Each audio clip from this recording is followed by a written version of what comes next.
Bonjour, bienvenue encore dans ce programme. Bienvenue dans For God's Glory, votre émission préférée avec votre présentatrice préférée, Solange Magadjou. Je sais que vous êtes dans vos maisons, dans vos voitures. Je vous accueille encore aujourd'hui à suivre notre émission et ça sera une grande bénédiction. Aujourd'hui, dans cette émission, nous avons l'honneur de recevoir l'homme de Dieu. Ce n'est pas sa première fois de venir dans notre émission. L'homme de Dieu, le serviteur de Dieu, pasteur Piero Saloumou. Aujourd'hui encore, il revient pour nous édifier davantage. Vous allez découvrir de quoi nous allons parler bientôt. Pasteur Piero, bonjour. Bonjour, Madame Solange. C'est pour nous un plaisir, un honneur encore de vous retrouver dans notre émission. Merci d'avoir honoré notre invitation, Pasteur. Merci beaucoup. C'est pour moi aussi un plaisir, un honneur, un privilège en plus de participer en cœur pour la seconde fois dans cette émission. Merci. Dans le Seigneur. Merci beaucoup, Pasteur. Est-ce qu'avant de commencer, vous pouvez prier pour nous? Ok. Parce que tout, d'abord, avant tout, Dieu. Comme ça, on va fermer nos yeux là où on est et nous allons dire merci à Dieu pour l'opportunité qu'il nous donne d'être encore cet avant-midi, cet après-midi, peu importe là où vous nous regardez maintenant, dans sa présence pour parler encore de sa part. Dieu ne fait rien sans instruire ses prophètes, ses serviteurs. Père, je viens à ce moment à mettre entre tes saintes et précieuses mains tout auditeur, toute personne qui va visualiser cette vidéo. Saint-Esprit, prends contrôle de ces moments, touche le cœur de ces âmes qui vont nous suivre, transforme leur vie. Tu n'envoies jamais ta parole en vain, tu envoies ta parole pour un but. Laisse que ces paroles répondent aux besoins de qui que ce soit nous écoutera en ces moments et que tu daignes te glorifier dans leur vie. Père, de gloire, tes infiniment merci pour ce moment. Nous mettons tout entre tes mains, prends contrôle et glorifie encore une fois de plus ton nom, dans le nom puissant de Jésus-Christ, d'avoir ainsi prié. Amen. Amen. Les témoignages guéris, les témoignages bénis, les témoignages édifient. C'est comme ça qu'aujourd'hui, dans ces programmes, nous aurons à être édifiés à travers le témoignage du pasteur Piero Saloumou. Aujourd'hui, nous allons vous présenter un Dieu qui guérit toutes les maladies. C'est comme ça que dans ces programmes aujourd'hui, nous venons vous présenter les témoignages du serviteur de Dieu, pasteur Piero, qui a été guéri du sida et de la maladie des reins. Donc, dans ces programmes aujourd'hui, nous vous présentons un Dieu qui guérit toutes les maladies. Je dis bien toutes les maladies. C'est ce Dieu que nous venons vous présenter aujourd'hui. Pasteur, aujourd'hui, nous allons parler de votre témoignage. Nous savons que Dieu vous a guéri du sida, mais on voudrait que le public découvre ce que Dieu a fait pour votre vie. Quand est-ce qu'avez-vous appris que vous avez le sida? Vous savez, je rends d'abord grâce à Dieu pour ce témoignage. Nous devons seulement comprendre que la Bible tout entière, c'est un livre de témoignages. Et dans Psaume 93, 5, la parole de Dieu dit que ces témoignages sont entièrement véritables. Okay? Et dans le Psaume 19, 8, dit non, à la loi de l'Éternel est parfaite, elle restaure l'âme. Le témoignage de l'Éternel est véritable. Il rend sage l'ignorant. Pourquoi on va parler aujourd'hui de mon témoignage? Parce que tout témoignage a un caractère prophétique. Okay? Nous témoignons, ce n'est pas pour plaire aux gens, c'est pour démontrer la puissance de Dieu à travers ce que Dieu fait. C'est pour nous rendre un témoignage. Les témoignages, c'est aussi une arme de combat spirituel. Les témoignages, quand je dis c'est à caractère prophétique, c'est pour apprendre, comme là, Psaume 19, où il te dit, il rend sage l'ignorant. La sagesse ici consiste en quoi? Tu étais ignorant, tu deviens sage. La sagesse consiste à mettre la connaissance en pratique. C'est ça la sagesse. C'est que tu as entendu, tu as compris, tu as cru, tu fais la même chose. Nous ne témoignons pas pour montrer la puissance du pasteur ou nous vanter, non. Nous témoignons pour montrer qu'il y a un Dieu fidèle qui veille à sa parole, comme dit dans Jérémie 1,12, qui n'accomplit que sa parole. Et même la Bible, quand la Bible a été écrite, c'était pour nous montrer de quoi Dieu est capable de ce qu'il peut faire. C'est pourquoi Ecclésiaste 1,9 dit, il n'y a rien de nouveau sur cette terre. Ce qui était, c'est ce qui sera. Okay? Pourquoi on nous dit ça? C'est pour dire que non, si Dieu a fait dans l'ancien temps avec ces gens-là, il peut encore le faire aujourd'hui. Parce qu'il est le même hier, aujourd'hui, éternellement. Notre Dieu, c'est un Dieu présent, c'est un éternel présent. Il fait toujours des choses nouvelles et à répétition. C'est question que tu aies connaissance de ça et que tu mettes cela en pratique, que tu les tiennes au mot, et il peut le faire aussi. S'il a fait pour Moïse, s'il a fait pour le peuple en Israël dans le désert, c'est Dieu n'a pas changé. Malachie 3,6 n'a pas changé, il est le même. Hébreux 13,8, il est le même. Ça veut dire s'il a fait à ce temps-là, il peut encore le faire aujourd'hui. Le problème, c'est la manière où tu reçois cette parole, la manière où tu mets cette parole en pratique. Dieu envoie toujours sa parole pour un but, pour nous donner des preuves de sa puissance, pour donner les preuves de son existence, pour donner les preuves de sa capacité. Le but même que Jésus-Christ est venu, quand nous lisons Acte 10, 38, il dit Jésus-Christ était loin et rempli de puissance qui allait de Dieu dans Dieu, guérissant toutes sortes de maladies. La guérison, ce n'est pas seulement arrêté dans la Bible, elle est encore réelle aujourd'hui. Les gens, des fois, croient que Dieu est extrêmement capable de guérir de maux de tête, de fièvre, mais pas de maladies comme sida, parce qu'il n'y a pas de remède jusque-là. Mais c'est Dieu-là, je vous assurer, s'il l'a fait avec moi, il peut le faire avec vous. Quand maintenant répondre à ta question, qui dit comment je savais que j'étais malade et atteint de sida. Avant toute chose, avant de certifier, parce que les témoignages bibliques sont des certifications de ce que Dieu a fait. Ce ne sont pas des bobards, ce ne sont pas des racontars. Avant de certifier quelque chose, tu dois avoir passé à des tests médicaux et on a prouvé cela. D'ailleurs, je voulais vous demander, comment avez-vous su que vous c'est là où je vais en venir. C'est là où je vais en venir. Normalement, l'homme, quand cette histoire commence, l'homme, c'est un malade qui s'ignore jusqu'à ce qu'il va faire les examens et qu'il va découvrir qu'il est malade. Dans les temps passés, j'étais un ambianceur, un coureur de jupons, quelqu'un qui vivait vraiment dans la prouesse et le bourbier du péché. Un vrai ramassis tel que tu le vois là. J'étais un ramassis. Que le Seigneur m'a tué des bourbiers du péché. Il m'a lavé par son sang parce que c'était ça le but du sang de Christ, nous purifier de toute souillure passée. J'avais une femme, en même temps j'étais dans la débauche, l'adultère, l'impudicité, toutes sortes de mal. Et un jour, cette femme avec qui j'étais marié, elle est tombée enceinte.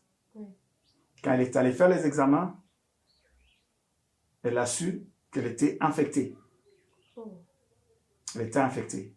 La pauvre innocente. Ah oui, innocente qu'elle est. C'est pourquoi des fois quand on pose la question qui t'a amené cette maladie, je n'aime pas condamner déjà parce que tu ne sais pas qui a amené. Moi, je reconnais seulement que moi-même, ma vie n'était pas propre à cette période. Je me conduisais très sale. Ça pourrait être moi qui avais amené cette maladie et tué la pauvre dame. Mais cette maladie, on peut la contracter de plusieurs manières aujourd'hui. Ce n'est pas seulement par les rapports sexuels. Moi, je crois le mien, c'était par ça, parce que j'étais dans ces histoires-là. Mais quand elle a su la première fois, elle a dû me cacher. Jusqu'à ce qu'on a vu apparaître ce qu'on appelait quoi, l'impétigo, une espèce de zona qui la faisait tellement souffrir parce que c'était douloureuse. Mais le jour où elle allait accoucher, c'est par là que j'apprendrai que non, elle était atteinte, mais elle me cachait. Par peur peut-être que je la laisse malade, elle ne voulait pas me dire parce qu'elle savait que je pouvais la laisser à tout moment parce que j'étais tellement dans les sales draps. Oui. Mais quand elle est morte maintenant, et l'enfant était aussi sérieusement malade avec des fortes fièvres. Les médecins ont demandé qu'on fasse le test sur l'enfant. On a trouvé que l'enfant était séropositif. Et maintenant, je commençais à me poser la question. Vivre dans l'incertitude, et comment cela se fera-t-il? Un jour, l'enfant tombe malade à l'âge de 6 mois, sérieusement malade. On va à l'hôpital, le sang avait séché, on devrait transfuser à cet enfant que j'avais donné mon nom, on devrait la transfuser du sang. Je dis, bon, je suis le père biologique, je peux donner du sang, j'en avais suffisamment à mon fils. Je veux qu'on teste mon sang pour qu'on donne à l'enfant. Le médecin se retire un peu, il réserve, je vois seulement sur la fiche, ils ont mis une croix. Parce que tu sais, à l'époque, on n'avait pas facilité d'annoncer aux gens comme aujourd'hui, on a les conseillers directement à quelqu'un dit non, tu es atteint. On devrait trouver une manière de te dire de peur que tu aies te faire du mal. Oui. Après que tu as appris que tu es séropositif. C'est moi, le médecin m'appellera à côté et me dit non, écoute, on ne peut pas donner du sang à ton fils. Je dis pourquoi? On a le même groupe et pourquoi tu ne peux pas donner? Machin, il a commencé à camper. Je sais, j'ai mis pression. Il m'a dit non, ton sang est infecté, c'est pourquoi on ne peut pas donner ce sang à l'enfant. C'est comme ça que vous avez appris que vous étiez... J'ai appris comme ça. Il y a des médecins qui n'ont pas de déontologie médicale. Oh! Il me l'a balancé comme ça. Vous avez d'abord cette peine-là d'avoir un enfant malade. Oui. Et puis, du coup, on vous annonce... Il me dit que non, tu es infecté, tu ne peux pas donner ton sang à l'enfant. Et du coup, j'entre là où était l'enfant. Je dis, il y a mes soeurs qui gardaient l'enfant. Je dis, écoute, emballez vos histoires, on rentre à la maison. Parce que cette maladie, il n'y a pas autre solution. Si l'enfant va mourir, qu'il meure. Et moi-même, la première fois, j'étais devenu, en apprenant la nouvelle, ça m'a un peu traumatisé. J'étais devenu encore plus alcoolique. Okay? Je me suis mis dans des boissons. Je pouvais commencer à boire la bière de 9h du matin à 3h du matin sans autant m'enivrer. Parce que l'espoir, l'espérance, il n'y avait pas espoir, il n'y avait pas espérance. Okay? Tu vas te dire, tu vas te poser la question, pourquoi je parle d'espoir et d'espérance? C'est deux choses différentes. L'espoir n'est pas la même chose qu'espérance. L'espoir, c'est quand tu es envers l'homme, même envers la médecine, l'espoir envers la médecine qui n'avait aucun médicament pour me guérir. L'espérance envers Dieu, parce que je ne connaissais pas que Dieu pourrait me guérir de ça. C'est pourquoi je dis souvent que tout un chacun de nous est victime de son ignorance. Nous sommes des fois perdus, détruits, parce que nous sommes ignorants. C'est ce qu'Osée 4:6 dit. Mon peuple est détruit faute de connaissances. On est ignorant et cette ignorance peut te pousser à la mort. Et j'ai commencé à compter mes jours au bout du doigt, disant que non, peut-être c'est moi, je ne finirai pas, je mourrai aussi. Et cette histoire-là me traumatisait énormément. Je vous dis, mes chers amis, vous devez compatir avec les bien-aimés qui sont atteints de ces maladies, les réconforter, compatir avec eux, les aimer. Mais quand vous les stigmatisez, vous les tuez à petit feu. Parce que même mes propres sœurs, quand on discutait avec eux, ils me disaient, ah, va-t'en, tu es sidatique, bientôt là tu mourras. Ma propre famille me traumatisait. Pourquoi? Parce qu'ils avaient les résultats de médecins. Les amis, quand je me faisais coiffer à côté des amis, dès que ma lame de rasoir tombait, il y avait des gens qui en abusaient. Ils disaient, écoute, tu viens te faire coiffer là où on est, tu veux qu'on attrape le sida? Tu veux nous infecter? Mais à l'époque, c'était comment? Parce qu'aujourd'hui, si tu fais ça, c'était ça comme ça. Vous savez, nous venons de très loin avec ces histoires-là. Et après quoi, à 7 mois, l'enfant est mort. Après, j'ai commencé à perdre aussi des copines. Quand je commençais à perdre des copines, j'en avais perdu au moins 4. Que je réserve. Vous en aviez assez à l'époque. Oui, j'étais vraiment incourable, je pense. Et quand je perdais 4, tous avaient des symptômes que la maladie avait. Quand tu vas, la personne, vous savez, à l'époque, quand une personne mourait de cette maladie, il y avait une liste qui s'en suivait. OK? Elle est sortie avec une telle ou telle autre personne. Et ça traumatisait davantage. C'est pourquoi les autres même se suicidaient. Mais moi, par la grâce de Dieu, parce que Dieu avait un plan, j'étais prêt à me suicider. Par exemple, le jour où l'enfant est mort, je suis entré dans ma chambre, je pleurais. J'avais du poison que je voulais boire. Mais je n'avais pas la force. C'est pourquoi je dis, les gens qui se suicident, c'est le diable qui les pousse à les faire. Au moment où je n'avais pas, je pleurais amèrement, je pensais que je suis sorti. Je dis, ok, on y va, on enterre l'enfant. Et au lieu de chercher à connaître Dieu, je suis allé encore de plus en plus s'empirant dans le péché. Alors que Dieu avait un plan. Et Dieu a toujours un plan. Je vais dire aujourd'hui à tous ceux qui me suivent, qui sont en train de traverser de tels cas, ne désespérez pas. Ayez l'espérance en Dieu, parce que Dieu a un plan de la guérison. Ce Dieu-là n'a pas changé. S'il s'appelle Rapha, il continue à être Rapha. Il n'a pas changé. S'il l'a fait avec moi, il peut le faire avec vous. Et on va découvrir comment Dieu a fait dans la suite de cette émission. Que Dieu vous bénisse. Ok, pasteur, comment est-ce que cette maladie vous a affecté? Parce que là, en vous écoutant, là, ça commence déjà même à me toucher. Je me mets un peu à votre place. Comment est-ce que cette maladie vous a touché moralement, sur le plan social, sur le plan familial? Comment est-ce que cette maladie vous a affecté? Si vous pouvez... Vous savez, d'abord, l'homme est composé de... L'homme est tridimensionnel. Oui. L'homme, c'est un esprit qui a une âme et qui vit dans un corps. Oui. La partie qui touche plus l'homme, c'est la partie de l'âme. Là où il y a l'affection, là où il y a les émotions, ok? Là où il y a toute mauvaise pensée peut venir. Tout dépend de la manière dont vous accueillez la situation, ok? Dire que non, quand quelqu'un est malade, d'abord, il est abattu. Okay? L'abattement vient de l'âme, ton âme est abattue. Tu perds l'espoir, tu perds l'espérance. Tu ne sais pas par où commencer. Tout ce que tu attends, tout ce que l'image ennemie te projette, c'est ta fin. Ok? Être stressé, savoir que non, tu vas mourir n'est pas chose facile. Tu prépares ta mort, comment tu mourras. Et comment serait après toi. Ces traumatismes-là, j'avais déjà un enfant qui était là. Je me disais, mais comment cet enfant va rester après moi? Je disais toujours, mais toutes ces filles qui vont mourir à cause de ma mauvaise conduite. Okay? Pourquoi c'est moi qui ai été victime? Parce que je ne veux pas condamner quelqu'un qui, non, je l'ai attrapé des têtes. Jusque-là, je ne sais pas qui m'avait infecté, pour vous dire vrai. Je ne sais pas, je ne peux pas dire que telle personne m'avait infecté. Ce n'est pas parce qu'ils sont morts avant moi que c'est santé. Oui. Ce n'est pas parce qu'ils sont morts avant moi que c'est santé qui m'ont affecté. Je dis, vous savez, toute repentance commence par une pure conscience. Ok? Assumer sa responsabilité. Tu acceptes le fait que non, je suis coupable de tout ce qui m'arrive. C'est comme ça que ma guérison a commencé. Je dis non, je reconnais, je n'étais pas correct avec Dieu. Ma marche n'était pas bonne. Okay? Je me suis très mal conduit, je mérite. Je mérite. C'est comme cet enfant prodigue qui est revenu disant que non, je suis plus digne d'être appelé ton fils par rapport à ce que j'ai fait. Moi, j'étais tellement conscient de ma mauvaise conduite.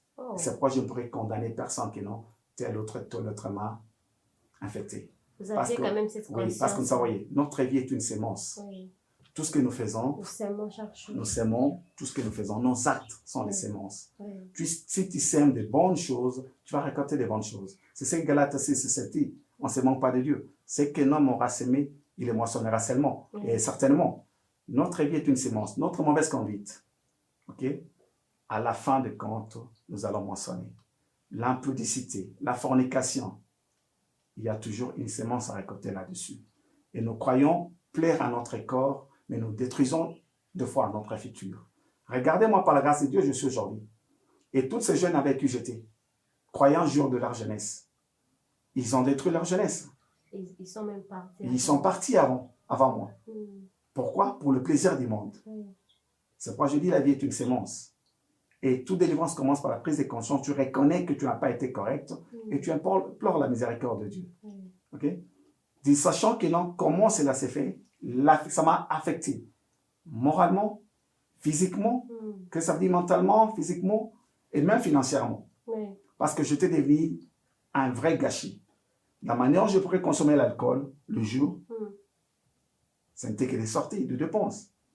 Je n'avais plus confiance à qui que ce soit. Ma vie allait de plus en plus à s'empirer. Mais si Dieu n'avait pas un plan, où serais-je? S'il avait permis que je meure, où serais-je? C'est la question qu'on doit toujours se poser. Parce que nous sommes responsables de nos actes.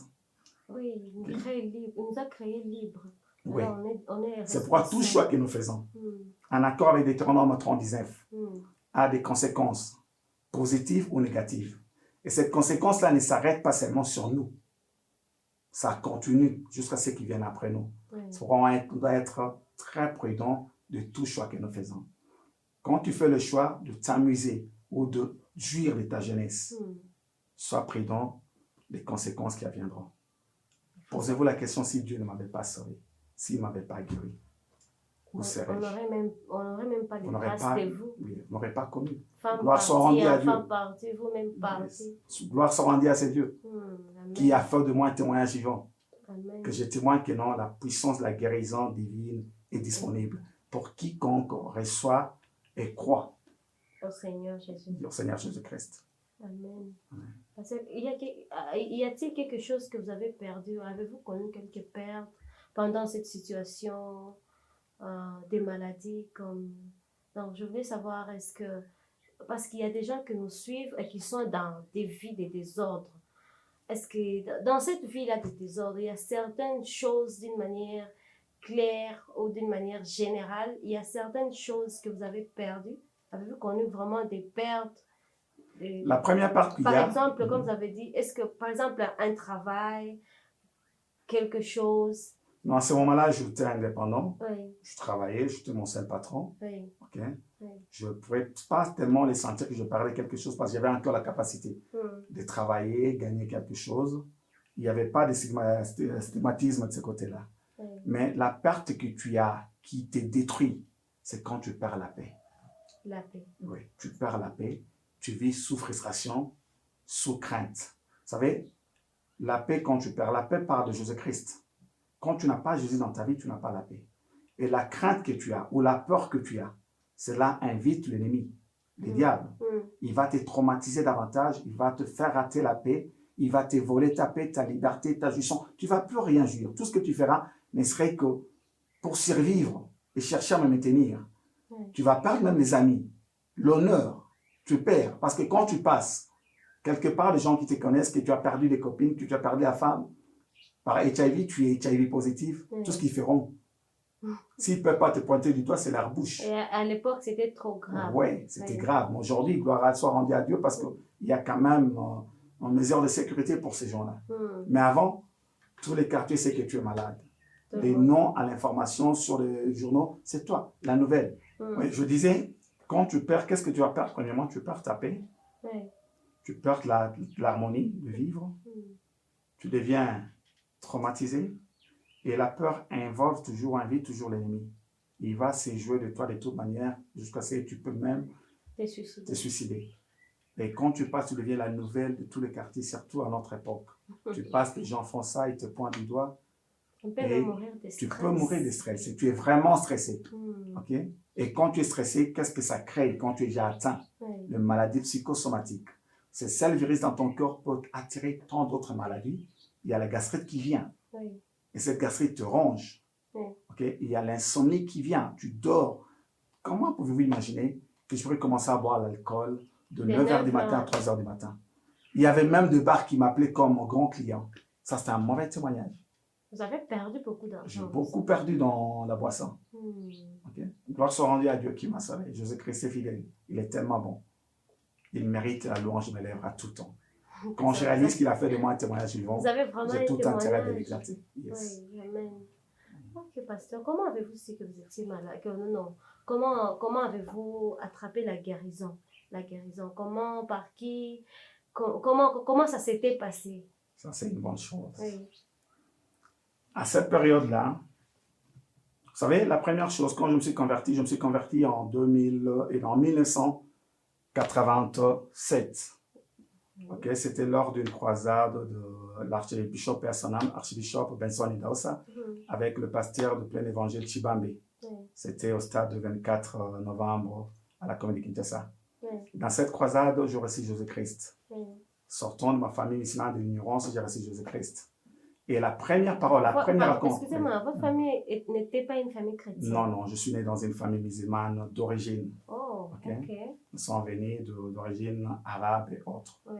Je suis le premier chrétien dans ma famille, biologique, mon père. Je suis le premier chrétien. Et quand je reçus Jésus-Christ, la raconte que je fais, vous savez, il est une chose d'attendre parler de Jésus, il en est une autre chose d'avoir la révélation personnelle de Christ. Ce qui est important. Ce qui est important. De connaître d'une manière particulière le Seigneur. C'est ce qui est important. Et moi, quand je suis allé à cette croisade, en rentrant à la maison, ma vie, vous savez, les ailes de début là, et je rentrais, et le Seigneur m'a donné un passage clair que je n'oubliais jamais, même si vous me réveillez de mon sommeil. C'était Proverbe 8:8.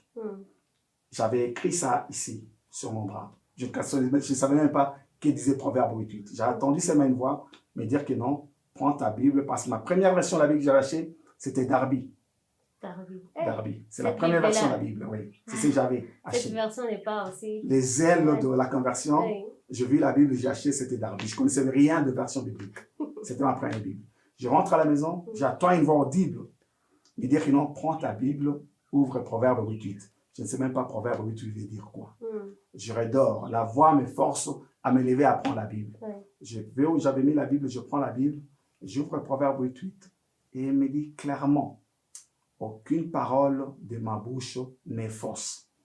Sans comprendre le but et pourquoi Dieu me disait ça, je referme ma Bible et je me là.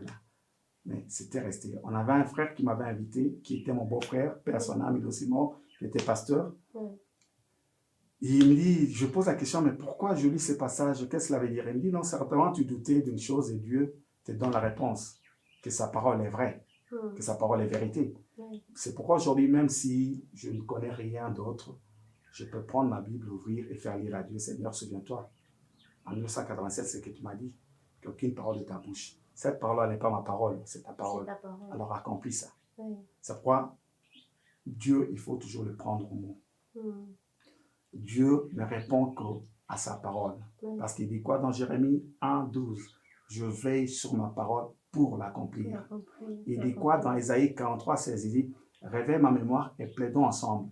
Parle toi-même pour te justifier. C'est ce qu'il dit encore dans Ésaïe 41:21. Il dit, présente tes moyens de défense. Tu ne peux pas aller au tribunal sans connaître la loi. La parole de Dieu est sa loi. Tu dois connaître et te défendre par rapport à ça. Okay? Il m'aurait fallu 10 ans. Parce que quand je me suis converti, après j'avais chuté. Il m'aurait fallu 10 ans pour comprendre cette parole de Proverbe 8:8. Et j'ai commencé à fréquenter mon père qui m'a engendré encore dans les seigneurs que je deviens ministre aujourd'hui, le docteur Jean-Pierre Ziane, que je respecte beaucoup. Et il était en train de prêcher sur la réalité de la croix. Il a pris Ésaïe 53. La partie qui m'intéressait, c'est Ésaïe 53, 4 à 5, qui nous disait comment, par les maîtrisures de Jésus-Christ, nous avons été guéris. Il a parlé de Exode, d'Exode 15, la marche du peuple d'Israël dans le désert. Comment ils avaient désobéi à Dieu et comment ils étaient frappés par les serpents d'airain. Et c'est Dieu lui-même qui les a donné la révélation sur la guérison. Il a dit à Moïse, mets sur la perche et lève un serpent d'airain. Parce que vous savez pourquoi on appelle ces serpents-là serpents d'airain? Ils étaient dans le désert et il y avait une énorme chaleur dans le désert. Et quand les serpents te piquaient, c'était comme si on t'avait versé de l'eau chaude. Vous comprenez quand quelqu'un est brûlé, c'est ce que ça fait. Et quand tu es brûlé, tu es encore sous la chaleur, c'est ce que ça fait. Et Dieu a donné la solution au peuple d'Israël. À Moïse, il dit, non, écoute, Moïse, élève les serpents d'airain sur la perche, sur la croix, prototype de Jésus-Christ. Quiconque sera mordu et qui regarderait sur ce serpent sera guéri. J'ai aimé la manière où Dr Ziani prêchait ces jours-là. C'était comme si c'était uniquement pour moi. Comme j'avais l'habitude, quand un prédicateur est en train de prêcher, je prends mon note, je suis en train d'écrire, j'écrivais tout ce qu'il disait. Mais immédiatement sur place, je n'avais pas obtenu ma guérison. Et après, ce qui m'a intéressé dans ce même Exode 15, 16, l'Éternel se révèle. Quand tu vas dans Exode 3, 14, Moïse demande à Dieu son nom. Dieu dit à Moïse, je suis celui qui suis. Il dit, de génération en génération, tu diras à ces gens-là, je suis m'a envoyé. C'est-à-dire, Dieu est ce que tu veux qu'il soit. Si tu as besoin de la guérison, il est la guérison. Si tu as besoin de médicaments, il est les médicaments. Tout ce dont tu as besoin, Dieu est ce dont tu as besoin. Amen. Il est. Le je suis, c'est pourquoi je dis que Dieu n'a pas besoin de futur. Dieu est présent dans les futurs. C'est pourquoi nous l'appelons omniprésent. Nous devons avoir la conscience de l'omniprésence de Dieu partout. Et de l'omnipotence et de l'omniscience de Dieu. Il est le Dieu de toute capacité et toute potentialité. Il connaît tout.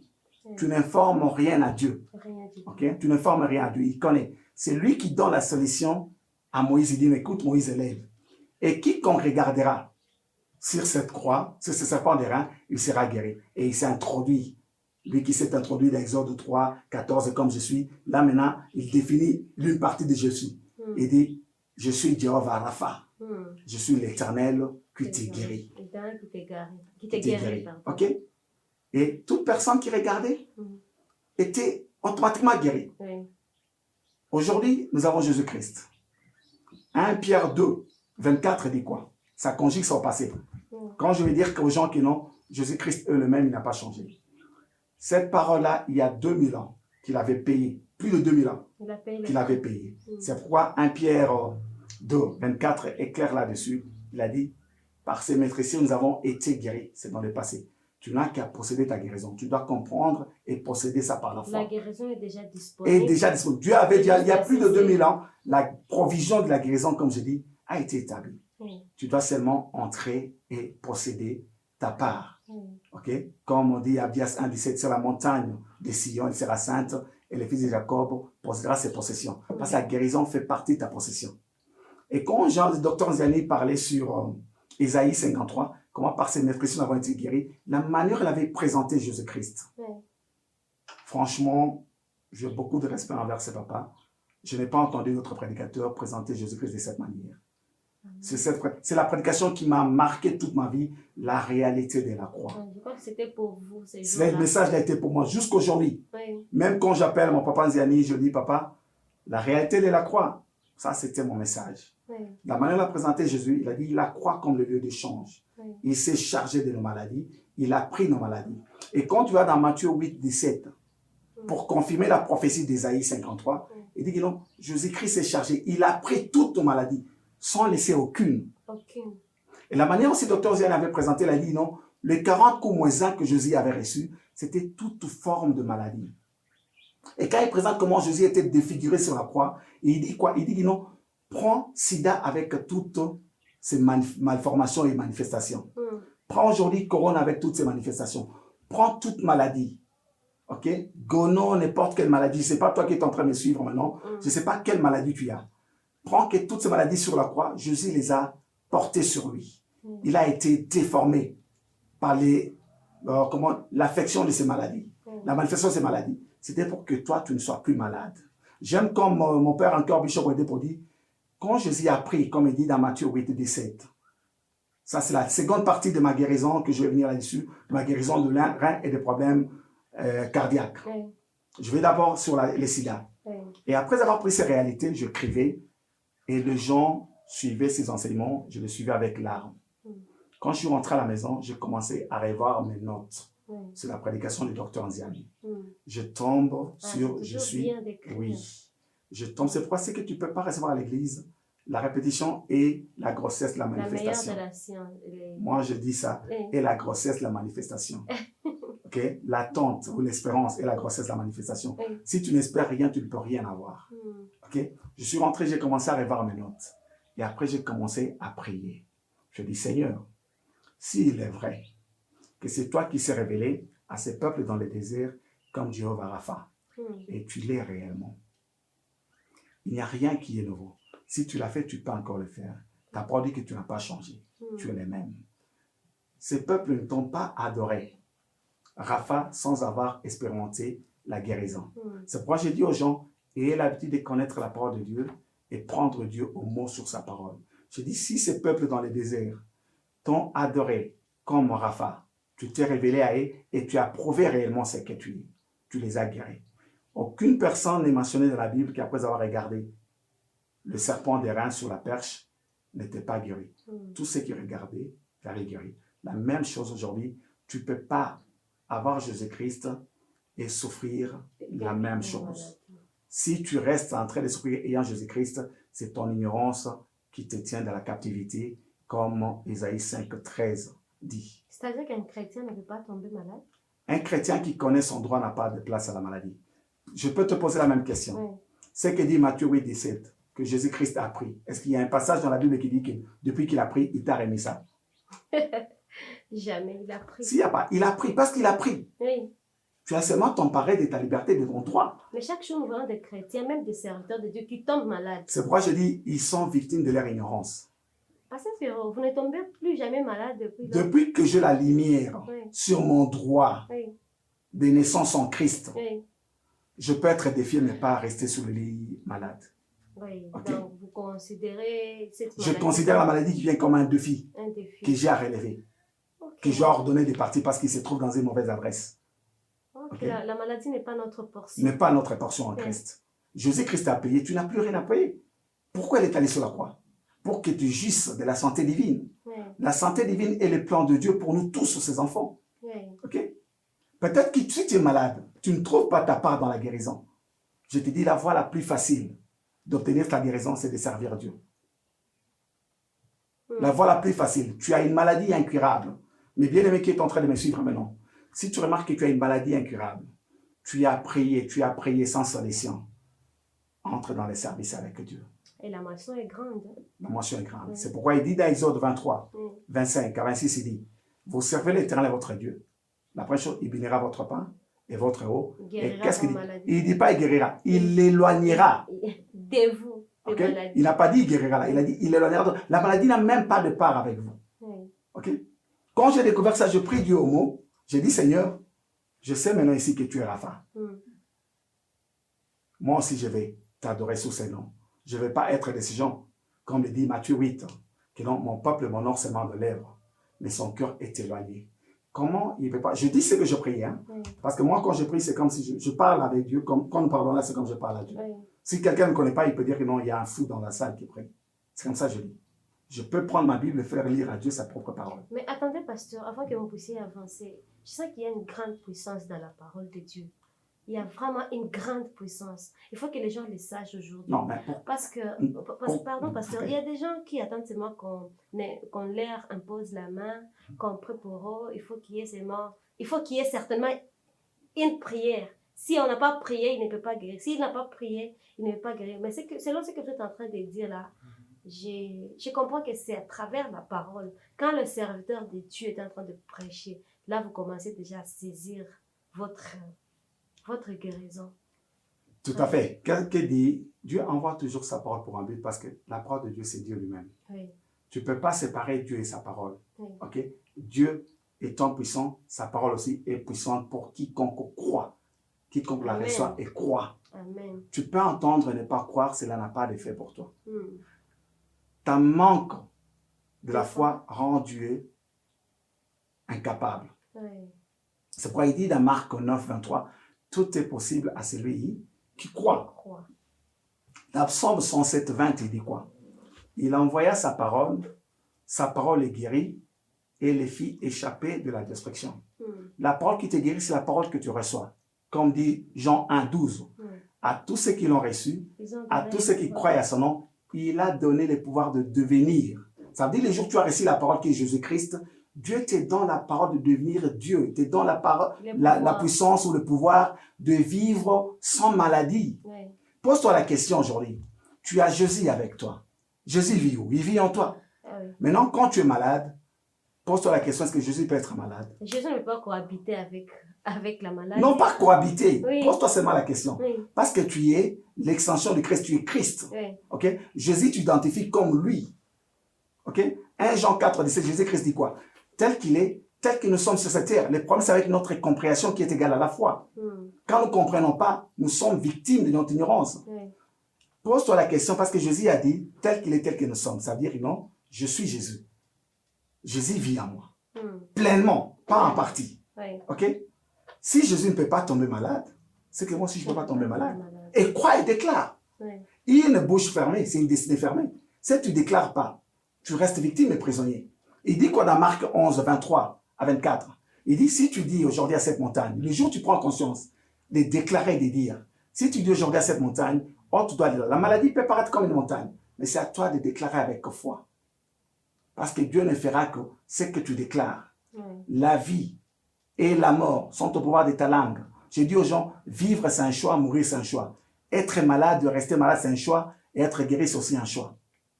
Dieu a mis ces paroles dans ta bouche. Moi, j'ai choisi d'être guéri. Oui, tu dois déclarer ça. Toi aussi, tu dois choisir. Oui, tu dois déclarer, croire et déclarer ça et tu verras. Il dit, si tu dis à cette montagne, prends-toi de là, jette-toi dans la mer. Si tu ne doutes au point dans ton cœur, il n'a pas dit que cela arrivera. Seulement quand tu dis là, cela est établi. Quant à voir, ben non, prendre les rétablissements et autres, ça peut être un processus, ça peut prendre un petit temps. Tout dépend de ta foi. Ça peut être tic-tac et autres. Il dit, chaque fois quand vous prierez, croyez. Les problèmes de plusieurs est au niveau de leur foi. Il n'y a pas de foi. Et n'oubliez pas que Romains 10, dit quoi? La foi vient de ce qu'on entend. Et ce qu'on entend, c'est et ce qu'on entend vient de la parole de Dieu. Alors tu dois connaître la parole de Dieu parce que derrière toutes les Écritures, tous les écrits de la Bible, il y a la voix de Dieu. Tu dois attendre la voix derrière ces Écritures-là et déclarer ça.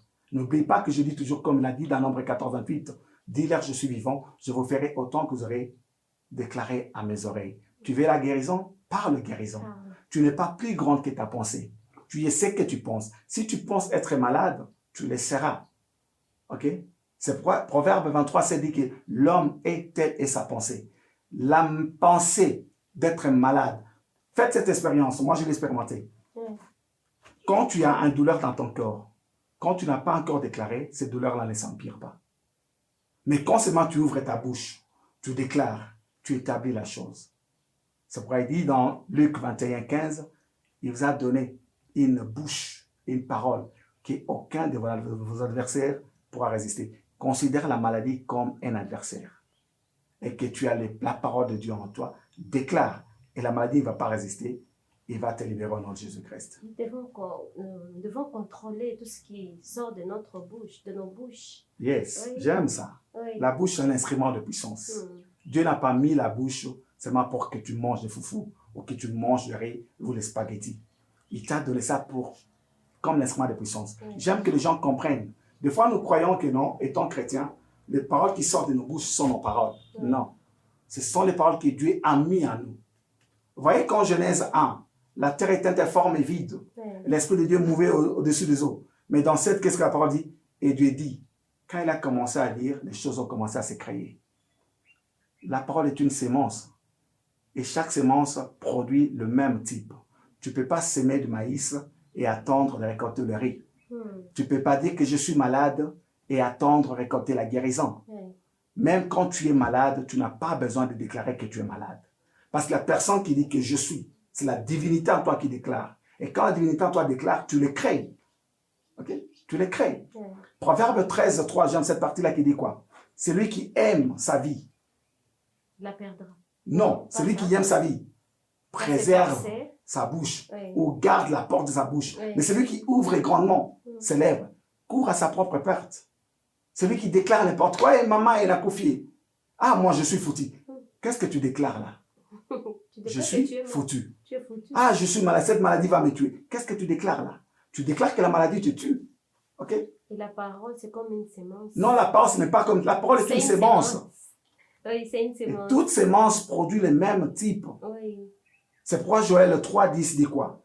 Que les faibles disent, je suis fort. Parce qu'il veut être fort, il ne veut pas rester faible. Que les malades disent aussi que non, je suis fort, je suis guéri. Je suis en bonne santé. C'est ce que tu veux. Même quand tu es malade, quand tu te réveilles le matin, est-ce qu'il y a des jours où tu te réveilles et tu dis que non, mauvais jour? Hein?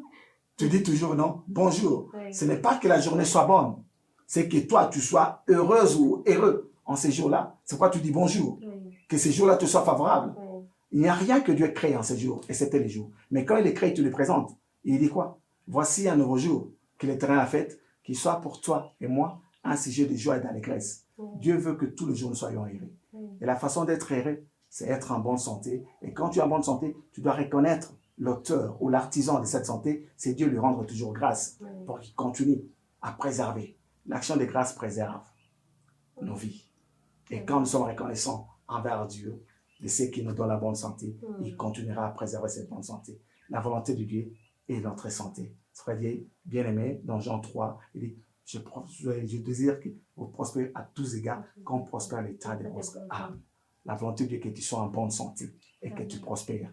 Comme est l'état de ton âme. L'âme, comme je dis là, l'âme est le centre des émotions, l'âme est le centre du stress, l'âme est ce qui t'abat. Et tu dois apprendre aussi à parler à ton âme, à nourrir ton âme la parole de Dieu. Et quand tu nourris ton âme la parole de Dieu, ton âme peut résister à toute forme d'émotion. C'est ce que dit même Romains 12, 2. Nous devons renouveler notre pensée, penser la parole de Dieu et déclarer. Ne déclare pas seulement sans croire. Quand tu déclares, tu crois. Cela arrive.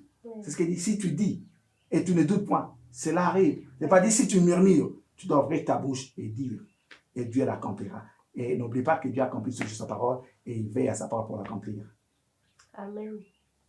C'est-à-dire parce que vous avez réussi la guérison à travers la parole. Vous avez entendu les serviteurs de Dieu prêcher. Vous avez eu le temps de relire ce que vous aviez écrit. Et à partir de là, vous aviez commencé à vous approprier cette guérison que nous recevons. Et après avoir reçu la parole, prier avec la parole ici. Oui. J'ai reçu la parole, Oui. je crie à la parole Oui. et j'ai acté la parole. Ok? C'est une chose Oui. d'attendre la parole, c'est une autre chose de recevoir la parole, c'est une autre chose maintenant d'acter. Oui. Parce qu'avec la parole de Dieu, ce qui importe plus, c'est notre niveau d'obéissance. Oui. De faire ce que la parole nous dit. Jean 2,5. Oui. Faites ce qu'il vous dira de faire. Oui. C'est avec Jésus-Christ, c'est pareil. Tu fais ce que sa parole te dit, tu obtiendras ce que sa parole. Bon. Après avoir nourri la parole de Dieu, j'ai crié à cette parole et j'ai prié avec la parole de Dieu. Et après, quand j'ai prié, Dieu m'a dit clairement, j'étais favorable. D'une voix audible comme ça. Mon père, Jean-Pierre Nziani, docteur Nziani, là où il peut témoigner ce que je peux dire. Si vous allez dans son page, vous verrez mon témoignage de la guérison d'ici là. Parce que c'est sous son ministère que Dieu m'a visité, il m'a guéri. Ok? Et après avoir prié, j'ai dit à mon pasteur, papa, tu sais quoi? Je viens d'entendre la voix de Dieu qui me dit que non, il m'est favorable. Et comme l'homme est toujours incrédule dans sa nature, vous n'avez pas cru.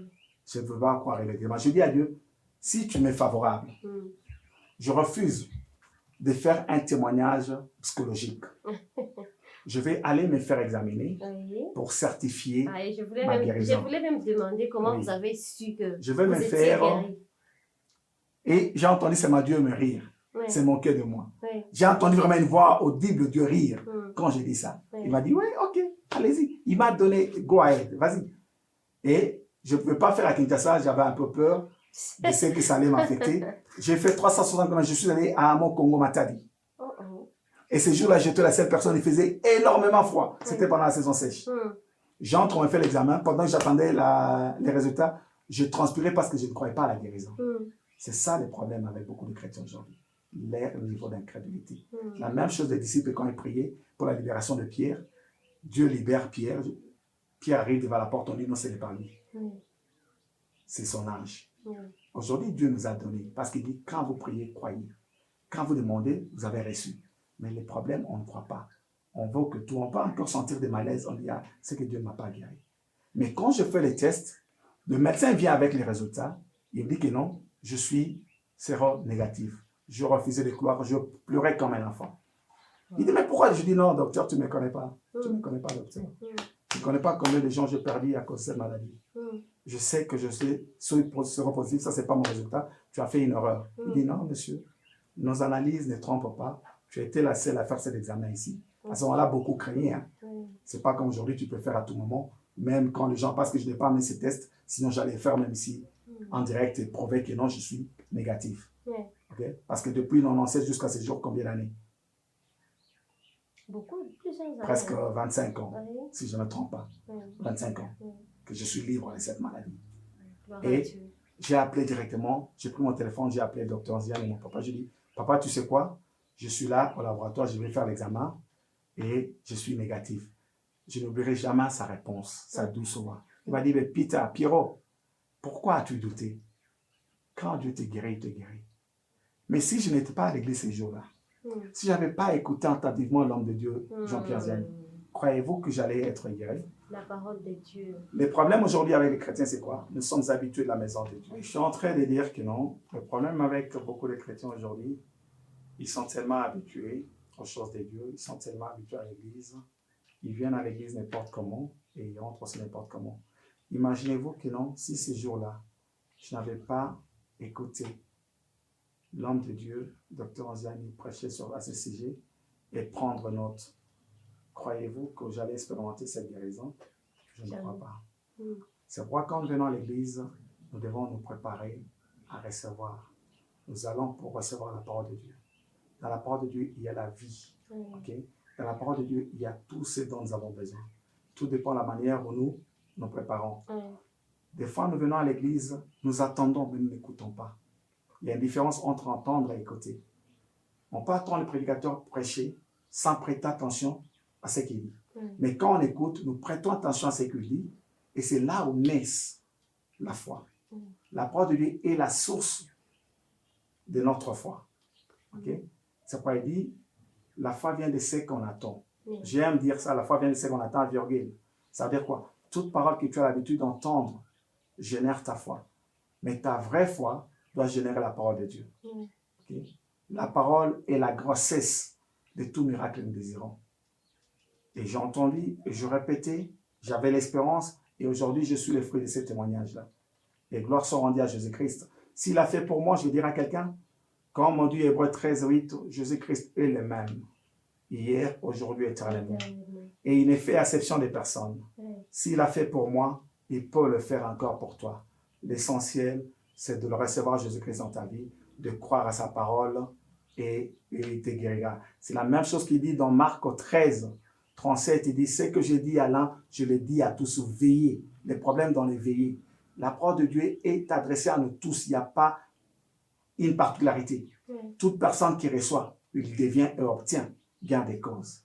Okay? Toute personne qui s'applique à cette parole obtient gain de cause. Que Dieu nous donne la compréhension, qu'ils aident les auditeurs à fouiller dans la parole de Dieu et Dieu accomplira sa parole. C'est comme dit dans Isaïe 34, 16. Lisez.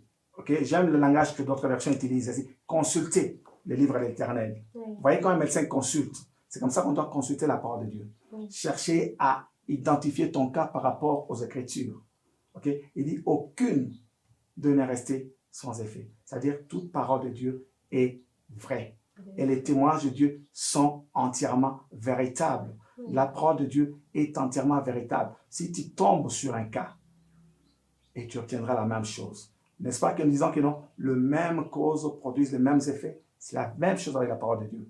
Et c'est pourquoi il dit dans Ecclésiaste 1, 9, rien de nouveau sur cette terre. S'il a fait avec moi, il peut le faire aussi avec toi qui m'écoutes à ce moment. Amen. Que Jésus-Christ soit exalté. Amen. Que Dieu nous aide à avoir cette révélation, la révélation de cette puissance qui est dans la parole de Dieu. Pasteur Pierron, pouvez-vous nous dire aussi comment Dieu vous a guéri de la maladie des reins et quoi d'autre? Insuffisance cardiaque. Oui. Yes. Vous savez, nous servons un Dieu merveilleux, un Dieu fidèle à sa parole, un Dieu qui ne change pas. Il va seulement avoir l'espérance sur ce qu'il est et il n'a jamais déçu. Il n'a jamais menti, il ne mentira jamais. Amen. Et vous ne serez pas la première personne à qui il va mentir. S'il s'appelle Rapha, d'éternité en éternité, il est Rapha. C'est à toi maintenant de venir vers lui et il fera de même. Et de deux, j'ai eu une rencontre. Vous savez, la vie est basée sur beaucoup de défis. Oui. Et quand un problème t'affronte, ou un défi t'affronte, ou un problème vient vers toi, parce que c'est qu'en toi, il y a la capacité de résoudre ces problèmes-là. Le problème, quand seulement de dire que non, résous-moi, résous-moi. La même chose que la maladie t'oppresse ou t'attaque. La maladie, c'est qu'en toi, il y a la capacité de le chasser et de guérir. Ok? Il y a la capacité en toi. La maladie dit seulement non, mais déclare, guéris-moi. Parce qu'en toi, il y a la capacité. Amen. Okay? C'est intéressant. Parce que le Dieu capable habite en toi. Le Dieu qui n'a jamais échoué à n'importe quelle situation habite en toi. C'est pourquoi il dit, tout est possible à celui qui croit. La parole de Dieu étant un couteau à double tranchant, tu peux encore transformer ça, tout est impossible à tout celui qui ne croit pas. La foi est la clé pour le miracle. Tu dois accepter et croire. La deuxième, comme après la guérison de sida, j'ai eu à connaître encore dans mon parcours un autre cas, c'était la période, je n'oublierai jamais, où cette série ivoirienne, ma famille faisait rage. Ok? Et il y avait Boyeri Michel qui avait joué un rôle d'insuffisance rénale. J'étais affecté à mon oreille gauche. Ça ne fonctionnait pas normalement. J'étais dans de cure. Et jusqu'à ce qu'une fois dans la clinique Galima, on m'a appelé grand client. Cette histoire-là m'avait énervé, n'avait pas allé. Je pose la question au chef de pavillon, pourquoi tu m'appelles grand client? Il dit, mais parce que même si on te libère, demain tu vas revenir. J'avais déjà fait 3 jours de là. Et la chambre 125 était devenue... C'est tellement révoltant. Oui. Je dis, mais comment peut m'appeler grand client? Il dit, ben, c'est ton docteur. Si tu dis à ton docteur de t'enlever ces reins-là, tout sera fini. Je dis, tu me parles comme si tu parlais à un animal. Tu n'as même pas de déontologie, la manière de t'adresser à moi. Enlever les reins, c'est moi comme ça. Oui. Il dit, mais c'est ton docteur. Et je dis ces jours-là que non, je ne viendrai plus jamais. Je dis à ma femme que non, paye l'hôpital, on sort. Chose curieuse pour savoir que non, Dieu était avec moi et il ne m'abandonnera jamais parce que Dieu veille sur sa parole. Quand elle a dit, je ne te délaisserai point, je ne t'abandonnerai point. Dieu n'abandonne jamais ses enfants. Jamais. Si Dieu a fait quelque chose avec toi, tu les tiens mes mots, il les fera encore. Okay? C'est pourquoi j'aime un chant en anglais. If he did it before, he will do it again. Si Dieu l'a fait encore, il le fera encore. Même Dieu, hier, aujourd'hui, éternellement. Je dis, s'il a pu me guérir d'ici là, Comme il dit dans Jérémie 32, 27, il est le Dieu de toute chair. Il n'y a rien qui soit étonnant de sa part. Il n'y a rien qui est impossible à Dieu. Okay? C'est ta foi qui rend toutes choses possibles. J'ai dit, sortons. Et Charisma Ngalima, qui était considéré comme un hôtel parce qu'ils étaient chers, ces jours-là, ma facture sort après 3 jours, $3. Je n'oublierai jamais. En francs congolais, chose étonnante que Dieu a fait, ça m'a été là. Et chose étonnante, on m'a donné une facture, si je fouille dans mes histoires, j'ai encore cette facture-là jusqu'à aujourd'hui, c'était 1955 francs congolais qui équivalait à $3. Je dis à la mère de mes enfants, je dis non, rentre à la réception. Je ne veux pas qu'on va sortir ici, qu'on nous attrape comme des voleurs. Va vérifier. C'est $300, $3000 ou $3. Elle rentre jusqu'à la rotonde, à la caisse, dit non, c'est ça la facture. Il dit, ouais, toi, va payer, sortez, c'est ça votre facture.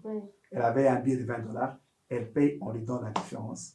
Elle vient dans la chambre, je glorifie Dieu qui m'a d'abord libéré de l'emprisonnement de l'hôpital. Il y a un message derrière ça. Il a déjà fait un message. Oui. $3 comme 3 jours de tombeau et c'était ma liberté. Je suis sorti de l'hôpital.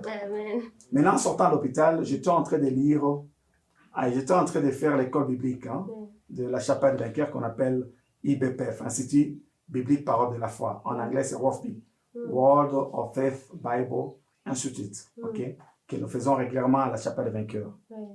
Et pendant que j'étais en train de faire ces cours bibliques, en même temps, j'étais en train de lire un livre écrit par Bishop David Oyedepo, Né pour vaincre. Et j'étais en train de lire ce livre et j'étais aussi en même temps étudiant. Et à ce moment-là, j'avais des problèmes de reins. Je venais déjà d'être opéré des reins. Et j'avais un rendez-vous en Inde qu'on devait me faire une transplantation. Mais comme Dieu ne permettait pas qu'on m'enlève mon rein, j'ai fait une chute, on m'a amené à l'hôpital Mutombodi Kembe. Vous savez, c'est une ignorance des fois. Nous avons les grands médecins par excellence qui est Jésus-Christ, qui n'a pas changé. Mais nous nous vantons toujours que non. Moi, j'ai un spécialiste. J'appelle ces gens-là des ignorants. Pourtant, nous avons un spécialiste. Les spécialistes des cas désespérés, c'est Jésus-Christ. Mais tu peux avoir un médecin. Un médecin pour te donner toute forme de médicament. Mais l'éternel qui guérit, c'est Jésus-Christ. Jésus-Christ est la guérison. Jésus-Christ est tout ce dont tu as besoin. C'est question de le recevoir, de croire. Il est tellement capable. He's more than able to do. Tout ce que tu espères. Mon Dieu est capable. Je le vends, je dis, il est capable. Toi qui me regardes à ce moment, quel que soit ton cas, quel que soit tout ce que le médecin en dit, avec mon Dieu, il n'y a pas de cas désespéré. Avec mon Jésus, il n'y a pas de cas fini. Tout est possible si tu mets ta foi en œuvre. Pendant que tu es en train de me suivre maintenant, que tu es connecté, je prie que le Seigneur de gloire, Jésus-Christ, la guérison par excellence, touche ton cas et te réponde. Que Jésus-Christ qui m'a guéri, qui est le même, qui te touche aussi. Il n'est pas impossible, c'est ta foi qui le bloque. Libère-toi, libère ta foi et entre en contact maintenant, parce que je sais qu'il est là où tu es, pendant que tu es en train de me suivre. Toute personne qui est en train de suivre cette vidéo, je prie que l'Éternel qui guérit, Jéhovah Rapha, te touche. Tu avais désespéré, cancer, whatever, quel que soit le nom de la maladie. N'oublie pas que dans Philippiens 2, 9 à 11, il dit que non, Jésus-Christ a reçu le nom qui est au-dessus de tout nom. La maladie que tu as là, qui n'est pas ta maladie, a un nom. Je viens en ce moment élever le nom de Jésus au-dessus de ces noms de cette maladie. Je les maudis au nom qui est élevé au-dessus de tout nom, le nom de Jésus-Christ. Jésus-Christ a le nom qui est au-dessus de tout nom. Il est au-dessus de cette maladie que tu t'appropries, qui n'est pas tien, qui n'est qu'un passager. Et aujourd'hui, cette maladie quittera ton corps au nom puissant de Jésus-Christ. Je suis en train de maudire toute personne malade, que ce soit cancer, que ce soit sida, que peu importe le nom de cette maladie, je les maudis de sa racine au nom puissant de Jésus-Christ. La pauvreté aussi est une maladie, je la maudis de sa racine au nom de Jésus-Christ.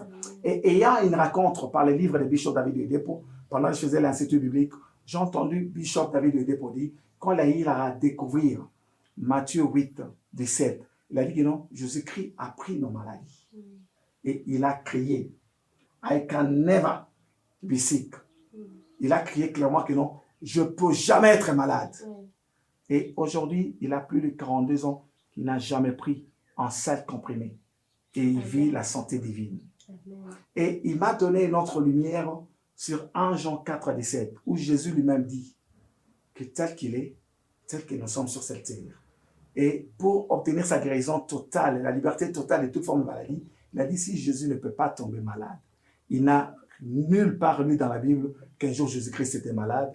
Il n'a nulle part lu dans la Bible qu'un apôtre de Jésus, un disciple de Jésus était malade. Si tel est le cas, la maladie n'a pas de place dans son corps. Il a encore crié très fort, « I can never be sick ».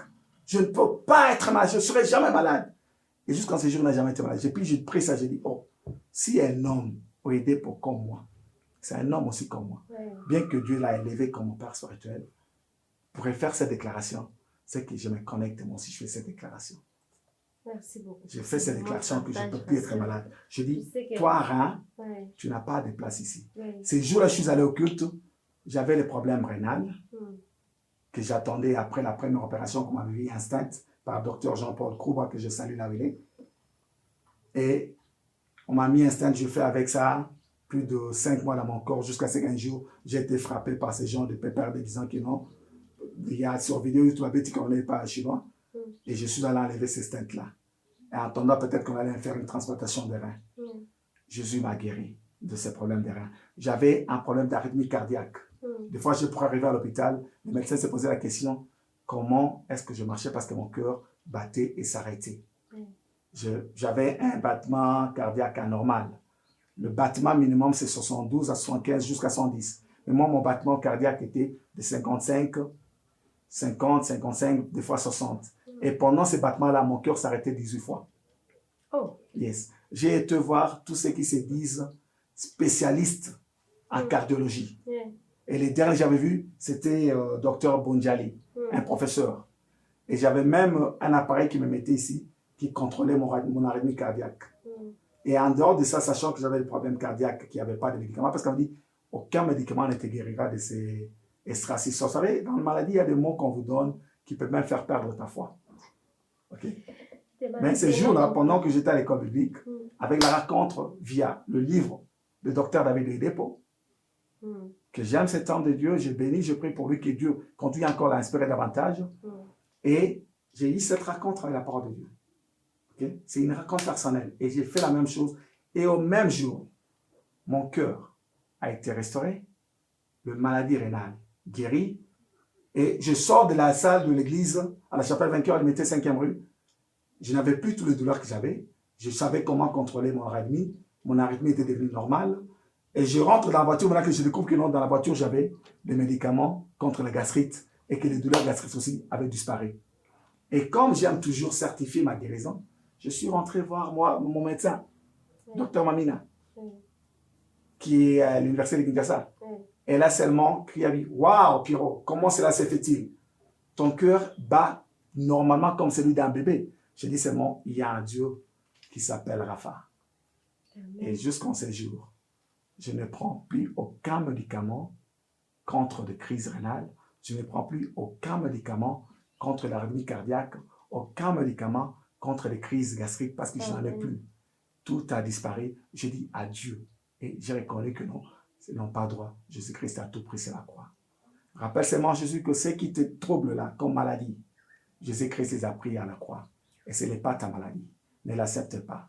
Si tu dis que Jésus a pris, il y a 2000 ans, et cette provision-là est disponible, connecte-toi seulement à ça et approprie-toi ta guérison au nom puissant de Jésus-Christ. Amen. Alléluia. Le diable est un menteur. C'est vraiment un menteur. Vraiment un menteur. Yes. Après être guéri du sida, il voulait que d'autres choses... Parce que vous savez, qu'est-ce qui dérange le diable? Oui. C'est notre témoignage. Oui. Il n'y a rien qui dérange le diable comme le témoignage. Oui. C'est pour Apocalypse 12, 11 dit, ils l'ont vécu à cause du sang et de la parole de notre témoignage. Oui. Le diable craint beaucoup le témoignage parce qu'il sait que non, lui quand il nous donne la maladie, il nous expose à la honte et au chagrin. La même chose nous témoignons pour lui montrer que non, sur la croix, il a été vaincu réellement. Il n'a pas droit. Il n'a pas droit. Mais il voulait te faire voir t'oppresser, que tu mourras. Toi aussi, oppresse, lui résiste, lui va fuir. Ok? Voyez les cas de Lazare dans Jean 12. Lazare n'avait pas demandé la guérison. Mais quand il a été ressuscité, c'était plus Jésus qui dérangeait. C'était les témoignages de la résurrection de Lazare. On cherchait même comment tuer Lazare pour faire taire ces témoignages-là, parce que ça part très fort. Oui. C'est pourquoi je dis toujours aux gens, quand Dieu te fait du bien, ne ferme pas ta bouche. Témoigne, tu ne sais pas combien ces témoignages vont aider plusieurs autres. Okay? Il cherchera à combattre ton témoignage. C'est pourquoi tu entendais Jésus après la guérison, il disait, va et ne pêche plus. Okay? Il veut que tu conserves les témoignages. Quand Dieu t'a guéri, la meilleure façon de préserver ces témoignages, pour que l'ennemi ne cherche pas à te détruire, c'est de rester ancré dans la parole de Christ, rester dans le Seigneur et marcher selon les Écritures et ne plus retourner au vomissir. Vous savez, quand tu retournes, la réplique de l'ennemi est toujours fatale. Mais personne ne tombera victime de ces rechutes. Au nom de Jésus-Christ. Okay? Les témoignages dérangent, c'est pourquoi nous devons toujours témoigner pour glorifier le nom de l'Éternel. Quand tu témoignes, tu es en train de rendre gloire à ces dieux-là. Tu lui dis merci. L'action des grâces ou les remerciements, c'est un préservant. C'est ce qui préserve maintenant ton témoignage. Quand tu rends témoignage à Jésus de ce qu'il a fait, tu pousses Jésus à préserver ton témoignage. Et quand Jésus préserve, toi aussi, marche dans la sanctification. Et la sanctification, si je dis quoi, c'est quoi? Marcher en accord avec la parole de Dieu. Amen. Okay? Yes. Que Dieu nous bénisse. Amen. Pasteur, considérez-vous tout ce qui vous est arrivé, toutes ces maladies, comme une situation hasardeuse ou comme quelque chose que Dieu avait prévu pour vous, pour vous apprendre quelque chose, vous amener à croire en lui? Comment? Vous savez, Dieu a un plan. Oui. J'appelle toujours Dieu comme l'architecte de nos vies. Oui. Il a la maquette de nos vies. Ok?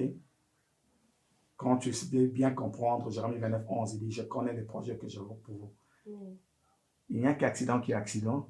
Il n'y a qu'hasard qui est hasard. Tout dans notre destinée, dans notre vie, c'est dans le plan de Dieu. Il n'y a rien qui échappe au contrôle de Dieu. Et souvent, tu peux tomber dans un piège de l'ennemi par ta désobéissance. Mais Dieu a toujours un moyen de te tirer de là, parce qu'il a un plan. Ok? Je ne peux pas dire que cette maladie était un hasard. Peut-être, moi, je dirais, c'était pour la gloire de Dieu. Dieu voulait se glorifier. Et il s'est glorifié. Aujourd'hui, quand je témoigne pour la gloire de Christ, ce qu'il a fait pour moi, pour amener plusieurs dans le Seigneur. Ceux qui sont désespérés, qui ne croyaient pas au miracle, le miracle continue à être là. Parce que Dieu n'a pas changé, les miracles sont encore possibles, seulement si tu crois. Parce que Dieu n'a pas encore changé, ta guérison est possible, seulement si tu crois. Ok? C'est ça le rôle. Quand Dieu guérit, c'est pour servir aux autres que non. Il est Jéhovah Rapha. Il n'a pas changé. D'éternité en éternité, il est Rapha. Oui. Mais parce que certainement que votre foi n'est pas restée la même. Votre espérance au niveau de foi n'est pas restée la même. Est-ce que vous pouvez aider quelqu'un qui nous suit en ce moment et qui est en train de passer dans des moments très difficiles, très compliqués, à avoir quand même cette force d'espérer, d'avoir cette foi que Dieu peut lui délivrer de toutes ces mauvaises situations comme il l'a fait pour vous? Dieu l'a fait pour moi parce que je suis rentré dans Sion, okay? Qui est sa maison. Mais tu peux être isolé. L'ennemi, la meilleure façon de l'ennemi, c'est quoi? C'est de t'isoler pour que tu n'aies pas accès dans Sion, que les centres de résolution, que les centres de guérison, que les centres de miracles, ou là où nous venons posséder nos possessions. Okay? L'ennemi va chercher à t'isoler, dit non, ton cas est fini, ne va même pas dans l'église, puis tu n'auras pas de solution. Non, viens dans l'église, viens dans la présence de Dieu, parce qu'il n'y a que là où il y a la solution. Okay? Vous savez? Il n'y a que là où il y a la solution. Tous ceux qui sont désespérés, la meilleure façon de renaître à votre espérance, c'est de revenir à Dieu, de continuer à lui faire confiance. Dieu ne trahira jamais la confiance de qui que ce soit. D'être confident qu'il est le même. S'il a pu le faire, il a pu le faire pour moi, il le fera pour vous. Si vous ne pouvez pas comprendre l'intégralité de ces messages que j'ai dit, comprenez du moins qu'il a dit dans Exode 15, 16, qu'il est Jéhovah Rapha d'éternité en éternité. Rappelez-vous qu'il a dit dans Exode 3, 14, qu'il s'appelle Je suis. Maintenant, c'est à toi de définir l'appelé. C'est que tu veux qu'il soit pour toi. Ton cas peut-être, tu peux dire que non. Mon cas est désespéré. Avec Dieu, il n'y a pas de cas compliqué, il n'y a pas de cas désespéré. Reviens seulement à lui et fais-lui confiance. Il te guérira au nom puissant de Jésus-Christ. Dieu prépare toujours les conditions. Il n'y a pas d'hasard avec Dieu. Il a un plan pour tout un chacun de nous. Parce que la provision pour la guérison de la maladie qui te menace est en Jésus-Christ. Viens à lui, viens puiser en lui. Il est la source intarissable de toute forme de solution. Il est la source intarissable de toute forme de guérison.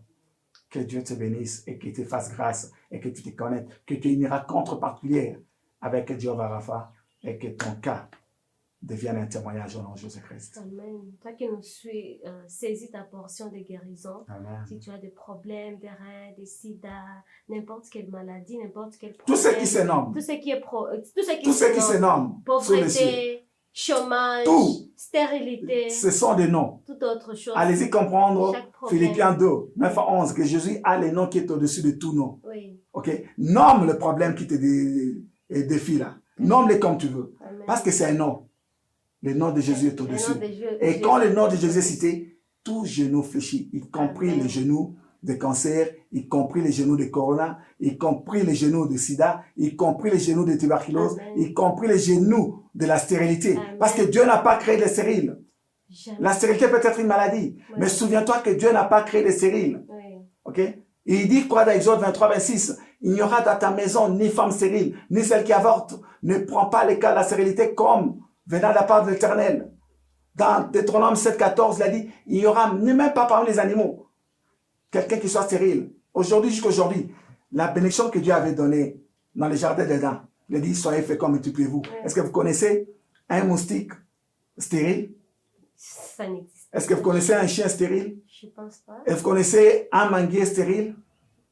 Si cette loi-là continue à opérer, et pourquoi pas en toi? Pour des enfants de Dieu. Connecte-toi à la foi et reçois ton miracle au nom de Jésus-Christ. Amen. Connecte-toi et reçois ta portion de guérison au nom de Jésus-Christ. Amen. Amen. Merci beaucoup, pasteur.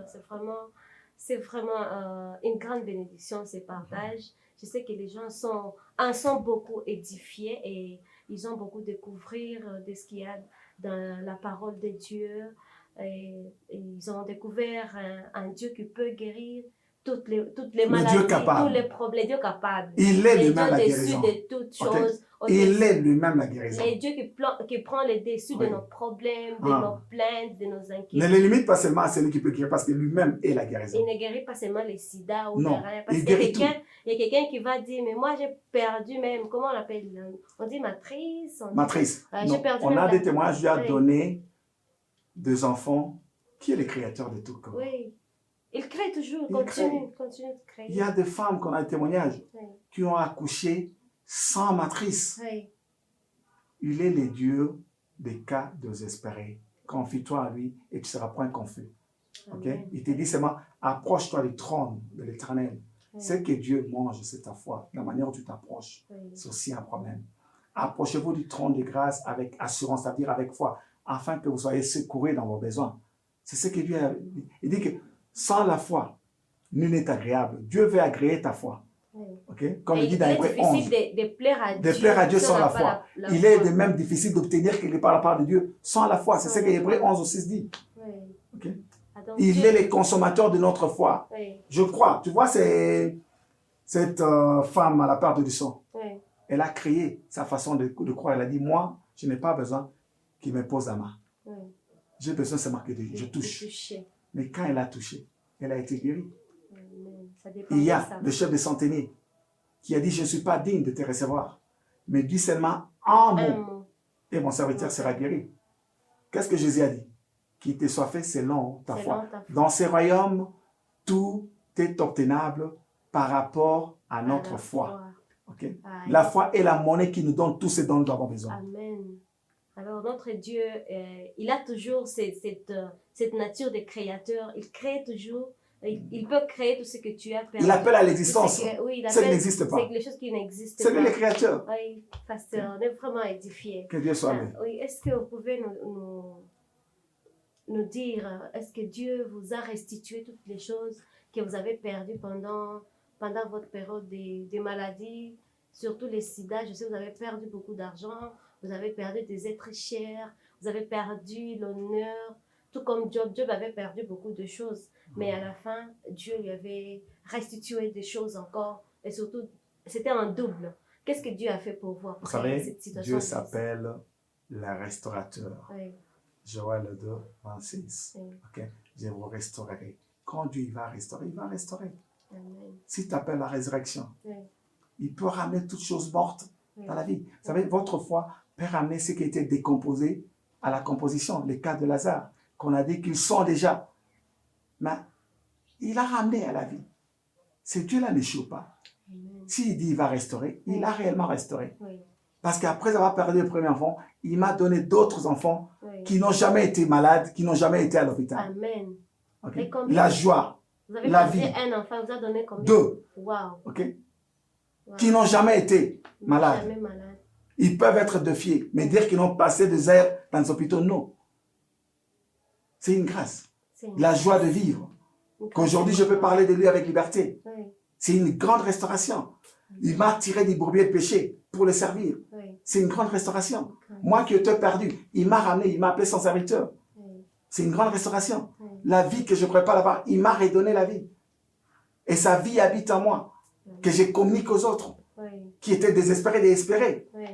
C'est une grande restauration. Il m'a payé plus qu'avant. C'est pourquoi je peux dire à quelqu'un aujourd'hui, Oui.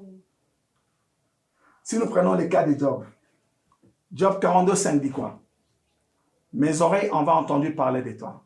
Certainement, toi qui es en train de me suivre maintenant, tu as entendu parler de Job à Rapha, tu as entendu parler de José Guéret, tu as entendu, tu as lu, tu as lu. Si tu n'as pas vu ça dans ton environnement, mais crois du moins à ce qui est écrit dans la Bible. S'il a fait, Job a dit quoi dans Job 42, 5? Il a dit, mes oreilles avaient entendu parler de toi, maintenant mon œil t'a vu. Tout ce que tu as entendu, que l'Éternel guérit, il est Jéhovah Rapha, que tu expérimentes ça et que tu témoignes de ça au nom puissant de Jésus-Christ. Amen. Je dis à quelqu'un qui est en train de me suivre, qui va me suivre après, que tout ce que tu as entendu que Dieu faisait, que ce soit dans la Bible, que ce soit comme tu m'attends là, que Dieu t'accorde ça au nom puissant de Jésus-Christ. Amen. Je dis que Dieu t'accorde ce que tu es en train d'attendre pour ta guérison au nom puissant de Jésus-Christ. Amen. Amen. Merci beaucoup, pasteur. On est vraiment édifiés.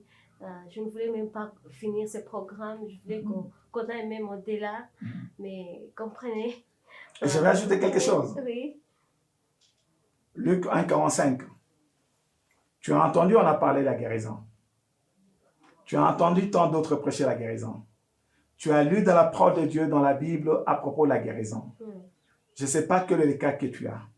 Va dans le lexique de la Bible, découvre tout passage biblique qui parle à propos de la guérison, approprie-toi de ça et crois à ça. Il dit quoi dans Luc 1, 45? Heureuse celle qui a cru, car les choses qui ont été dites auront son accomplissement. Tout ce que tu as entendu aujourd'hui, si tu crois à ça, que cela naisse maintenant dans ta vie au nom puissant de Jésus-Christ. Amen, amen, amen. Que cela prenne une forme, que la Amen. guérison soit Amen. prompte et prenne forme au nom de Jésus-Christ. Amen. Que tu témoignes aussi que tu étais malade et Jésus-Christ t'a guéri. Amen. Merci beaucoup, pasteur. Je sais que les gens ont reçu encore, ils ont saisi cette portion de guérison à travers cette émission. C'est leur droit de naissance en Christ. Ah oui, amen, amen. C'est le pain des enfants. Oui, La guérison est le pain des enfants de Dieu. merci. Vous avez droit à la guérison. Merci pour cette opportunité que vous nous avez faite. Merci d'avoir accepté de témoigner. Vous savez, ce n'est pas toujours facile. Il y en a qui refusent de témoigner, ils refusent de montrer ce que Dieu a fait pour eux, peut-être par peur, par crainte ou par, je ne sais pas, ils pensent que c'est... Que le diable Je va ne veux attaquer pas, la témoignage. je ne veux pas révéler. Je ne veux pas révéler ce que j'étais avant. Par exemple, comme vous avez dit, vous étiez coureur de jupons. Il y en a qui peuvent dire, non, là, je suis serviteur de Dieu. J'ai beaucoup d'enfants spirituels. Comment ils vont comprendre? Comment... Alors, c'est pour nous vraiment un privilège Je n'ai pas honte de témoigner de Jésus-Christ. d'avoir Ok? accepté. Et si les gens pourraient C'est comprendre, programme. c'est que 1 Pierre 5 ou 7 dit, Oui, que Jésus-Christ est notre poubelle. Ok? Il dit, déchargez-vous de tout. Mais pourquoi je dois avoir honte de dire aux gens ce que Dieu m'a fait? Peut-être qu'il y a quelqu'un qui, peut-être dans mon cas passé, oui. il croit que non, Dieu ne l'aime pas à cause du péché. Non. Est-ce que la poubelle refuse de saleté? Jamais. Qu'on dit ça même en Swahili, est-ce qu'il y a là les katala buchafu? Hapana. Il y a là les katala buchafu. Yesu hawezi katala buchafu yote. Jamais. Jésus ne dira jamais non quand tu viens à lui. Oui. Il t'appelle.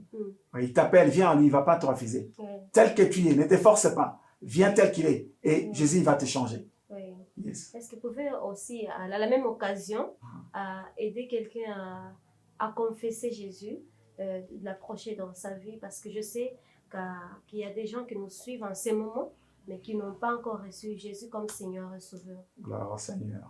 C'est comme je pourrais dire que non, la guérison est le pain des enfants. Si tu n'es pas né dans la famille de Dieu, cela n'est pas ton pain, cela n'est pas ton héritage. La guérison est ton droit de naissance en Christ. Rappelle-toi, il dit dans Jean 1,12, à tous ceux qui l'ont reçu, à tous ceux qui croient à son nom, il a donné le pouvoir de devenir. Ça veut dire que si tu n'as pas Jésus-Christ dans ta vie, tu dois donner ta vie à Jésus-Christ afin que tu jouisses de tout ce qui appartient à Jésus-Christ. Il se tient devant ta porte, la porte de ton cœur. Il frappe. Après verset 3, il dit, je me tiens à la porte, je frappe. Si tu attends ma voix et que tu m'ouvres ta porte, j'entrerai chez toi, je souperai avec toi et toi avec lui. Tu as tellement entendu des appels, j'ai dit non, ça ne vaut pas la peine que je donne ma vie à Jésus-Christ. Je ne peux pas accepter une personne sale comme moi. Non, Jésus t'appelle, bien-aimé. Donne ta vie à Jésus-Christ. Toutefois, je n'aime pas ce langage de dire non, donne ta vie à Jésus-Christ, parce que c'est lui qui a donné ta vie à Jésus. Il a donné ta vie pour toi. Jean 3,16 a dit, il a donné sa vie afin qu'il croit à lui ne périsse point, mais qu'il ait la vie éternelle. Okay? Accepte-le seulement, Seigneur, en faisant cette prière de confession, okay? En reconnaissant que tu as péché, okay? Et que tu as besoin de sa miséricorde, et qu'il te pardonne de ses péchés. On va faire cette prière ensemble avec vous. Fermons nos yeux, baissons nos têtes là où on est, et ouvre ta bouche. Okay? Ne fais pas ça du fond du cœur. Même si tu as des gens tout autour de toi, n'aie pas honte de confesser Jésus-Christ. Il dit, si tu as honte de me confesser publiquement, moi aussi j'aurai honte de toi. C'est ce qu'il dit dans Romains 10,10. C'est en croyant du cœur. Tu as reçu sa parole. Tu as cru. Et en confessant de la bouche. Maintenant, il est temps que tu confesses de ta bouche que Jésus-Christ est Seigneur. Et tu deviendras maintenant son enfant. Prions. Dis, Seigneur Jésus-Christ, je reconnais que je suis un pécheur. Je viens à toi. Pardonne-moi de tous mes péchés. Purifie-moi par ton sang versé sur la croix de Golgotha. Efface mon nom du livre de la mort et écris mon nom dans le livre de vie. Seigneur Jésus, viens dans ma vie et prends place dans mon cœur. Je te confesse aujourd'hui comme mon Seigneur, mon Sauveur et mon Dieu. Je prends l'engagement de te servir tout le jour de ma vie jusqu'à la fin de mes jours sur cette terre. Seigneur Jésus, viens et sois le sauveur et le maître de ma vie, le Seigneur de ma vie. Domine et dirige ma vie dès aujourd'hui et à jamais. Merci Seigneur Jésus pour le pardon de mes péchés. Merci de m'avoir accueilli dans la famille de Dieu. Merci d'avoir inscrit mon nom dans le livre des vies. Au nom de Jésus-Christ, nous avons ainsi prié. Amen. Amen. Si tu as fait cette prière, Amen. donc note ça, cette date d'aujourd'hui, Oui. comme ta date de naissance dans la famille de Dieu. Si autrefois tu étais perdant, tu entres dans la famille des vainqueurs, tu ne perdras plus jamais au nom de Jésus-Christ. Si autrefois la maladie t'est terrassée, maintenant tu entres dans la famille où tu vas commencer à terrasser la maladie au nom puissant de Jésus-Christ. Jouis de ton droit de naissance en Christ au nom de Jésus-Christ. Jouis de ta liberté au nom puissant de Jésus-Christ. Jouis de ton droit de la guérison totale et de la santé divine au nom puissant de Jésus-Christ. Que Dieu vous bénisse. Bienvenue dans la grande famille. Bienvenue dans la grande famille d'enfants de de Dieu. Jésus-Christ. Merci beaucoup à tous ces gens qui ont reçu le Seigneur Jésus-Christ. Tout ce que nous avons à vous dire, cherchez une église là à côté de vous, dans votre quartier, dans votre ville. Cherchez une église qui a sa base sur Jésus-Christ, sur la Bible, la parole de Dieu. Et ça va vous aider à grandir spirituellement. Pour d'autres questions, vous pouvez nous contacter.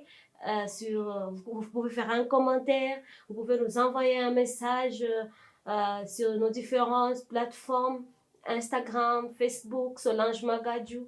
On aura à vous mettre en contact avec les serviteurs de Dieu pour vous répondre à vos différentes questions. Et si tu es édifié avec cette émission d'aujourd'hui, n'hésite pas à partager avec tes frères et sœurs, tes amis, tes camarades, afin qu'ils reçoivent aussi quelque chose de ce que tu as reçu. Et si tu n'es pas encore abonné à nos plateformes, Instagram, Facebook, YouTube, apprête-toi à t'abonner parce que tu seras vraiment béni et édifié à travers ces programmes. Que Dieu vous bénisse. Alors, Pasteur Pierrot, tout ce que nous avons fait ici, nous l'avons fait For God's glory. pour la gloire de de Dieu. Dieu. Au revoir.